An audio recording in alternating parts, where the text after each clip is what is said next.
Hello আম্মা, কি হয়েছে ক? বিয়া তো দিয়া দিছ, কোনো কাম তো শেষ না। শাশুড়ি কাছে আটা গুলবার আমি কি করাম? আমি থাকতে তোর কিসের টেনশন? আমি যা বলি তুই খালি ফলো কর। আচ্ছা আচ্ছা, প্রথমে আটা দে, কই দিয়াম? তোর মাথায় দে। আটা কই দিবি সেটাও জানোস না না?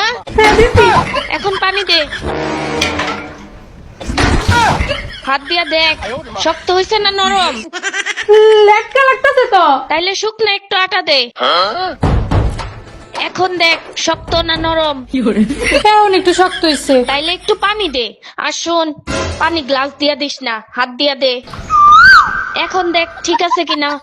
হ্যাঁ ঠিক আছে। ঠিক আছে, হ্যাঁ। এখন সবটি আটা একসাথে জড়ো কর। আর হন, হ্যাঁ। একটা ছবি তুললে আমারে পাঠা, দেখি কেমন আটা বানাইছস।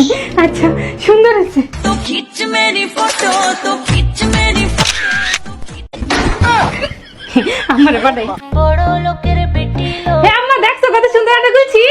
ঘন্টা হইছে, তোর জন্ম দিয়েই ভুল হইছে। ফোন রাখ।